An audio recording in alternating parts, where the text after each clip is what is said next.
Hello world, this is SPARTIEcast. Episode 12. At age 12, I was really awkward. That's also when I had my first kiss in the Livingston Mall in the hallway to the bathroom. TMI? Probably, but that's what I'm going to do at the start of these episodes. Anyway, welcome to SPARTIEcast, brought to you by the Social and Psychological Research on Technology Interactions Effects Lab, the SPARTIE Lab at Michigan State University. I am Dr. Robby Ratan, your host and director of the lab. And today we will be speaking with Anna Praetorius, first author on a paper I discovered about the Proteus Effect. Proteus, Praetorius, coincidence? Actually, it was, apparently. She talks about how she came to this field of research, this interest of hers about her future research, the way she's integrating avatars into Zoom meetings, how that might relate to the Proteus Effect, how she understands the fields that I know very well about relationships with avatars and how it relates to what she's doing. I think it's a really exciting discussion, a bright student, and really nice to talk to. So I hope you enjoyed the conversation. I'm thrilled to be here with Anna Praetorius, who is a first author on a paper that I discovered, how avatars influence behavior, with your co-author Daniel Gorlich. And you were both at Heidelberg University when you wrote this paper, but now you're a master's student at, I'm going to butcher it, but I'm going to try, at Reutlingen University. That's correct. Thank you, Anna, for being here. So where are you right now? So I'm in southern Germany, in a little town close to Heidelberg. Some people might know it. Yes, and What is it called? I'm very glad to be here. It's called Friedrichsdorf in German. Friedrichsdorf. Okay. Yes. Sounds like a German town to me. Absolutely, precisely. And so, I didn't think about this, but your last name, Praetorius, it almost sounds like the word Proteus. You're right. I never recognized that, but now, as you mention it, it's true. Yes. So maybe there's always been a connection. So that wasn't the reason you decided to study the Proteus Effect. No, that was not the primary reason. The reason I got into this field is because I tried to find like a focus of my studies, and my bachelor's degrees was already back then, and I always had an interest in psychology, but I studied computer science, so I tried to bridge that gap. And I stumbled upon the Proteus Effect, and I was so fascinated about all these questions that are still open. So it's like a new field. It started in 2007. It was named that time, and there have been some studies since then, but these open questions just pulled me in and fascinated me the most. Yes. Sure. So do you remember where you stumbled across it? Were you doing a research paper or what? Yeah, exactly. It was like a little research during the study, and I found that study of Baylinson, and I thought it would fit perfectly to like compare different studies that have already been done so far. And I did it in a context of VR. So I found out that there are still some open questions concerning like really in an immersive virtual environment or a desktop environment, and what difference does it make, to embody something or just see it. I can tell you, we ran the meta-analysis, which you guys mentioned in your paper, but we realized we didn't compare desktop to VR, but we're running that analysis now, and actually we find no effect size difference. So actually so we're kind of flabbergasted. Like, why? What is actually moderating this effect? Meaning, like, what variables make it strong or weak? And it does not appear to be the immersiveness of the medium in which you're using an avatar. That's so interesting, because that was one topic, like a research gap I felt like still existed. But if you were currently focusing on that, I would love to read that. So very Yeah, exciting. so actually, I can tell you we're taking it another couple steps. Actually, very recently, we discovered another hypothesis was unsupported, which is we thought people who were in studies where the avatars were uncanny, meaning a little strange looking, maybe those would have low Proteus effect. Whereas the ones in which, and so we did a brief survey and we asked about uncanniness of the avatar, and that wasn't correlated with effect size. But we also asked about image quality. We asked about that just because we wanted a control variable, and that one was correlated with the Proteus effect size, but in the opposite direction. So now we have we don't know what is happening. We're writing a new survey because it doesn't make sense that higher quality images would lead to lower Proteus effect, but maybe there's an artifact there. Maybe the studies that use a kind of pre-existing game, which is more likely to have high quality images, especially because those are the images we were able to find for our survey here.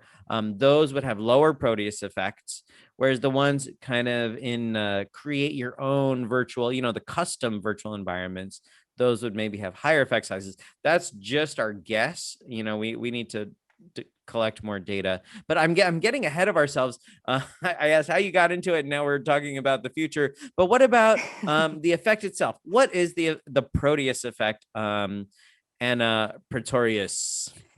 So to break it down, because that's a very complex question. If you're true to it, there are many explanatory approaches and influencing factors. But if you break it down, it's like an avatar-induced attitudinal or primarily behavioral change that's caused by the avatar. So you put on an avatar like you put on clothes, and this has an influence on your behavior, on your thoughts.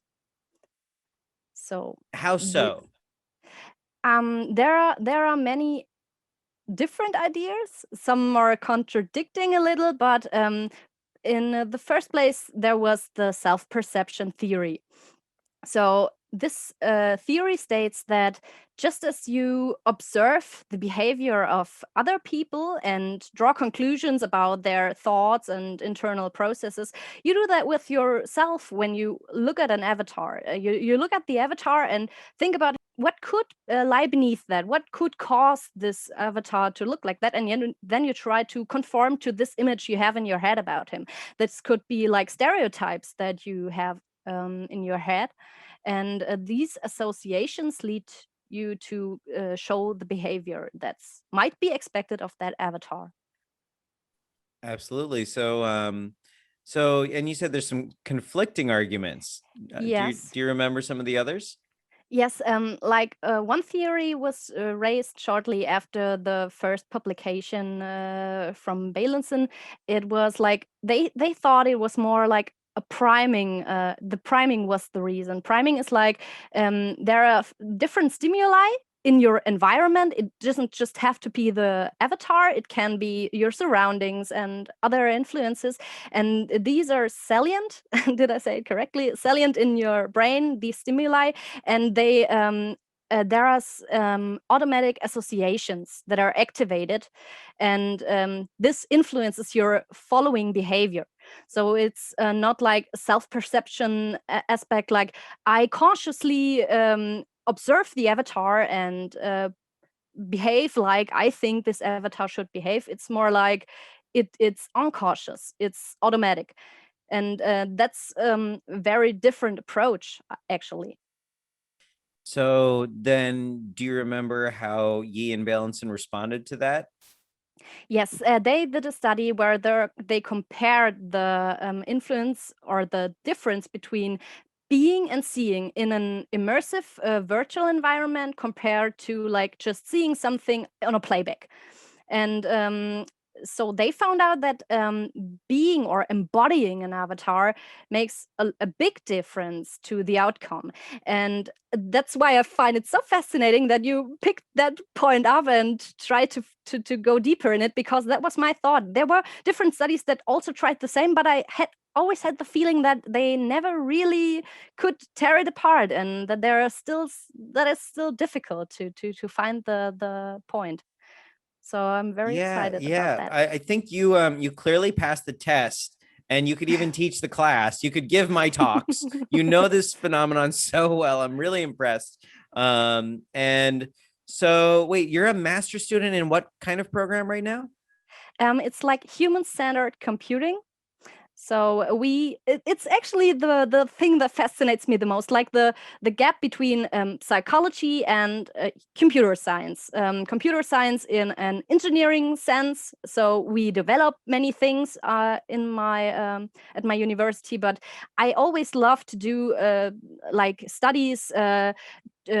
Checking the behavior of people. How do they respond to different stimuli that we give, like with applications that we developed? And currently we are doing a avatar configurator that we can implement in different like a conference system, like Zoom, like we are talking right now, like Zoom, and you can integrate your avatar and present yourself and interact. And that's the point where actually right now focusing on, so we can do studies in different contexts. Also, I'm in a VR lab that's like SPARTIE Lab, maybe comparable. So in VR lab, we are trying to integrate that in different other applications. Like one is for space missions, one is for like medical, like when people had a stroke and they want to move again, and they're are also avatars. So seeing your own body, feeling your own body, and seeing it in like a virtual mirror, for example, that helps you to really get into that new body awareness feeling, and to really identify with your avatar. That was also a very big topic in my research, like identification and maybe the parallels to the Proteus Effect. Yeah, a very, very interesting area. Have you read the work from Klimt and some of his colleagues on identification? Yeah, there were many papers I read about identification, and there was maybe not that one you mentioned, but we draw conclusions about the Van Looy framework, or a model of identification, because we discovered many similarities between your work, your Proteus Effect meta-analysis, and the facts out of that study that correspond to the user avatar bond, like self-identification, So wishful yeah, the Van Looy identification. framework is the three levels: self-similarity, wishful identification, and embodiment. Exactly, yes. And it's a very useful measure. It's a very highly used measure. So what are the parallels? Do you remember? Yes, like self-similarity, it's like the Proteus Effect can be enhanced when users discover certain similarities between their own identity and the aspects or the qualities of the avatar, because they can reveals more personally relevant information for them, and so there happens an identification because of that. When it comes to wishful identification, it's like you have an image of the avatar that represents traits that you perceive as desirable, and in that moment you identify with the avatar, and through this the discrepancy between your self-image and the desirable qualities of the avatar are solved or reduced for the time of identification. And the last component is the embodiment factor. It's like when you're in a virtual environment, it doesn't matter if it's immersive or not. For the time of media use, you slip into this avatar and forget that it's a virtual environment. You're in this world, and this is also an own form of identification. That's like a presence. You're present in that world. Is it possible to have the Proteus effect if the avatar is perfectly me? That's an interesting point. One study comes to my mind, and I remember what you said before with the body scans. There was a study, they did body scans of the person, like really the person, like the person looks, and they try to find out if that person would get a creative Proteus effect. So if the creativity would raise if they either had an artist avatar, their own appearance, or the avatar of a person who works in a bureau, or Like an office job. an office an office job, exactly. Sure. And they found that an office worker avatar reduced creativity, just as the Proteus effect would suggest. A creative artist avatar did not increase the creativity, and the avatar who looked like just myself also did a little increase the creativity. And there was the thought that the body scans maybe led to an uncanny valley effect. So that was a little bit like you mentioned before, but with a different outcome. And that was the Vanderland study, right? Exactly. Sarah Vanderland, Van yeah. Lloyd, yeah. I think it's fascinating because we always think we could use it to enhance something like creativity and decrease something like racial bias or something, but it can always go the other way. We can decrease creativity, and we can lead to more racial bias, and that's why we have to be so careful with this effect. It's a tricky one, right? Sometimes it depends also. If you feel like someone's trying to influence you, then you might react against it to do the opposite. The Vanderland study, it contrasts a little bit with the ones coming from Stephanie Guggen and Bussine, where they had inventor avatars, increasing creativity. And she was actually on my podcast also. I love talking heard about it. It's great. Yes. Cool. But here's a question. Let's say I can make the avatar look exactly like me right now. It is photorealistic. There's no uncanny valley. Will it change my behavior theoretically if it's so similar to me that there's nothing to kind of be different? Or can you see it change? Do you know what I mean? Such an exciting question. You mean you really don't even change the clothes or anything, but that would be the perfect point to check whether maybe your environment has an influence, like the priming aspect. Maybe you have just a plain surrounding and nothing is there, or if there's something, you can find out if maybe priming plays a role. So if it's just you and nothing around compared to you in a certain environment, then that would be the priming aspect of the whole thing. And that would help us to understand the explanatory approach influence, like priming and self-perception theory, better. Yeah. Oh, that's a good question. Or that's a good approach here. Also, there's the social identity. Right.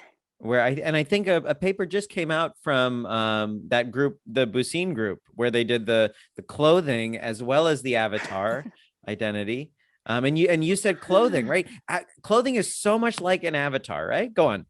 You're absolutely right. There are things like little changes we do every day. We put on other clothes. There are maybe some people use makeup or something, other hairstyle, but maybe plastic surgery is then the next bigger step. But those changes we can do in like virtual environments, they are not possible in the real environment. Like I can change my gender every day, or my sex or whatever. And these changes are I think it's more difficult for our brain to get into that, but we are able to do that. We have very plastic brains. Like the plasticity of our brains is huge, so we can append to that, or we can fit in very different roles that are completely different from what we usually are. Absolutely. So we have all this flexibility, both in the technology and in our brains. And these tools are becoming more mainstream. Like you said, you're working on avatars for Zoom. video conferencing. And I can tell you actually, so I've been living in California for the last 6 months, and Jeremy Bailenson was my old mentor. So I've been going on hikes with him. And then yesterday I went on a hike with him and Jeff Hancock, who was one of the authors on the priming study with Jorge Pena, which is pretty funny because, those studies conflict a little bit, but they're good friends. Jeff is no longer at Cornell. He's at Stanford now. And they have a project together. I learned about it when I was going on these hikes with them on Zoom fatigue, which is the idea. Have you heard of this idea? You mean like I heard about the Zoom boom, like people suddenly want to do plastic surgery because they see their face all the time. But Yeah, exactly. Zoom fatigue is so that it's related in some ways. So Zoom fatigue is the idea that after being on Zoom meetings all day long, you're very tired. A high level of kind of focusing on your own image makes you feel, like you need plastic surgery. It's also just mentally exhausting. Also, the faces are larger than you would normally get. The mutual gaze is off. There's all these reasons. The Bailenson wrote a theory argument on this, and then they've got some great follow-up literature on that. And I got excited about it. He's working on it with Jeff, who's also this great social media scholar. So I thought, wow, this is really important work. I'm going to do a Zoom fatigue study myself. And we found that women are also, this is consistent. Women experience more Zoom fatigue than men traditionally, about 14% more on average. Or if we look at the people in the top level, women are more than 70% more likely to have a high level of Zoom fatigue than men. And so this is it's disappointing because culturally we put pressure on women to appear a certain way, right? There are these norms that men don't have as much. And so one thought here is avatars are the solution. In these meetings, if you're not looking at yourself, you don't need to worry about makeup and clothes. And maybe you can even improve the way that people interact because the avatar can smile more and nod its head in synchrony with the other person to create more social presence. So that's kind of that's my excitement about this area, but you're actually making avatars for Zoom. So tell me, exactly. And that's, Go on. you're Go right. on. Yeah, That's what I talked about with my colleagues at my university. And that was the first thought to develop something like that, because we thought, wouldn't it be great just you get out of bed and you don't look that perfect and just put on an avatar that looks like amazing, just styled perfectly, and maybe laughs a little bit more than you feel like doing. Yes. That's what I read in Jeremy Bailenson wrote a book like Experience on Demand. Maybe you read it, and that's where he mentioned that the avatar smiles a little more and it influences your the person you're talking to. Exactly. And it comes out of his kind of theoretical framework. It's called transformed social interaction. Exactly. Yes. Yeah. Okay. So you and I, we know a lot of the same stuff, but you're a master's student. You've got your whole career ahead of you. This is amazing. I'm so excited for you in this field. So then, last question: how can the Proteus effect be used in this virtual meeting context to improve education or office work, meetings, that kind of thing? What do you think? What kinds of avatars should the employees be using? That's a very good question. I recently did a study on how the avatar should look, and it depends on the context. The context influences how you perceive your avatar, and the user-avatar relation changes. You can see it maybe as a tool. You can see it as myself. It should represent myself. You can see it also as like a symbiont, maybe another role or a wishful or desirable quality. You're thinking about Jamie Banks. Exactly, yes. Or you can see it as a friend. And we try to tease that apart in different contexts. We used like a working context when you try to cooperate with people to reach a goal together. Or the other thing is like gaming. Okay, there it's very different because you have many different game looks and it's dependent on that. But we took that into too because they did a player avatar thing and we also took that into account. Sure. And then there was like meeting with friends. That's a very different thing. And we found out that most of the cases we had either a realistic avatar, like really photorealistic, or like low poly, or comic like a little bit cute. And we found out that in the working context and in the meeting with in the working context and in the gaming context, it was like low poly mostly, but in the gaming context, the others, it's like depends on your preferences, like game on the gaming context. But in the meeting with friends, you are more likely to choose an avatar that really resembles you, a realistic avatar. So in the working context, you'd use an avatar that looks low poly because this corresponds with an avatar that an avatar relation, like a tool. You want to use it to interact with your environment. While when you're meeting with friends, you want it to resemble yourself, to like show who I am, and you want to see your friends as you know them.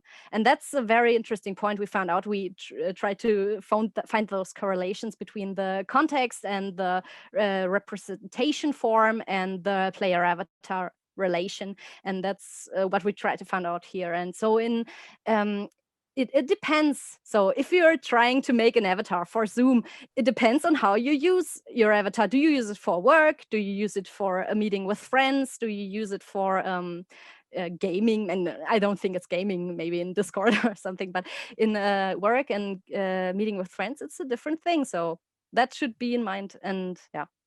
That's really fascinating. I never thought about that connection. That's kind of the psychological model of choosing an avatar. And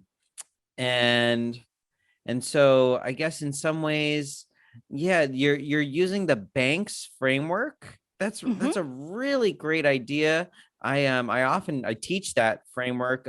Jamie's a friend as well, and she's done great avatar research. Now she's focusing a little bit more on interactions with robots and agents, using games to study some of that as that context. But oh man, I really like your work, Anna. It's great. I'm going to share my screen for a minute here. And this is a theoretical argument that I proposed for the book that Jamie edited called Avatars Assembled. I don't know if you've come across that book.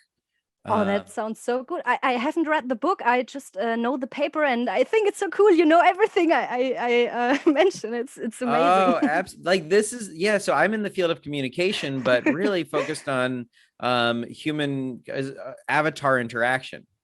And so for this book, I said I want to write about the Proteus Effect, but someone already had it. So she said, well, I've been doing some research on cars, automotive vehicles, and thinking about them as avatars. So she said, write about that, cars and companions as avatars. So I took her par types. So avatar as me, self, avatar as object, and avatar as social other. And I mapped it. This is like way too complicated. No one ever is going to cite this model. I mapped it onto social cognitive theories factors. Do you know this Bandura theory? Albert Bandura. Yeah. So yes. Avatar. So behavioral, personal, and environmental factors. And then so we've got digital selves, digital vehicles, and the argument and digital companions. And the argument is that like, as you become a companion, it becomes more autonomous. So that's avatar as social other. And it doesn't look the same. So less similarity on the Van Looy scale. As it becomes more like the self, more similarity, more of your own traits. And then the goals are either more with the self or more functional. And so then when you have lots of control and functional goals, it's the object. So that's kind of the theoretical argument there. I don't know if it's very relevant to you, but that's so exciting because I would love to be the first one to take that and influence my work with it. That's so great. I love the work you're doing. I would love to be informed on it. It's very Absolutely. Let's fascinating. stay in touch. You don't have social media, you said, but No. we can stay in touch over at least YouTube and the podcast. You can follow, and then over email. I need to develop some sort of network of people. So, do you know many other people who are as interested in this as you are? I convinced many people at my university to step into it with me. So yeah, I think there are other people who would like to join. And maybe if you like a book recently appeared on virtual augmented reality, where I focus more, like you mentioned, on influencing factors like feedback loops. Also very interesting topic to tease apart from the Proteus Effect, because there are cross relations and the other studies. So there's so much we can learn maybe from each other. But it's just really great to see someone who's super interested in this topic that I also kind of happened upon and discovered a passion for. Thank you, Anna. Thank you for being with us. Thank you for having me. It was great. Let's take a moment for a message from our sponsor. But we don't have a sponsor, but this is practice. So I'd just like to direct your attention to Impact 89 FM, the Michigan State University college radio station. They are an amazing radio station. You should totally check them out. You can go to impact89fm.org to check out their programming, listen to their podcasts, read their schedule for their different programs, learn about the students who are working at Impact, and otherwise get involved. All right, that was our interview with Anna Praetorius, and it was, I think, really informative for me. It brought me back to my young, bright-eyed, bushy-tailed student self a bit. She knows a lot about this concept, and she's clearly investing time and effort into developing research and technology related to Proteus phenomena, avatar effect. So good for her. Good for her. I will definitely stay in touch with her. But also, yeah, it's good to build a network of people in your research interest areas. And when you hit my stage of the career, associate level, I've been told by people ahead of my stage. Reutlingen gave me this advice. Rich is the outgoing editor of JCMC, this really amazing mobile communication scholar, and he said you need to build a community around your research interests at this stage. It's not only about getting yourself published, and it's not just about supporting colleagues generally. It's about supporting colleagues who are interested in doing research that relate to your kind of passion, so that you can have mutually kind of symbiotic relationships with those people. And so Anna Praetorius is now a member of my brain network of Proteus Effect researchers, along with many others, and hopefully you too out there, whoever is listening. So thank you so much for listening. If you like what you heard, please like, follow, download, subscribe, tell your mom and dad and neighbor. And our producers are George McNeil and Taylor Halterman. Thank you very much for listening to the SPARTIE Cast, and I hope to see or hear you next time. Actually, I hope you hear or see me next time, and thank you very much. Thank you for tuning into SPARTIE Cast. Goodbye, world.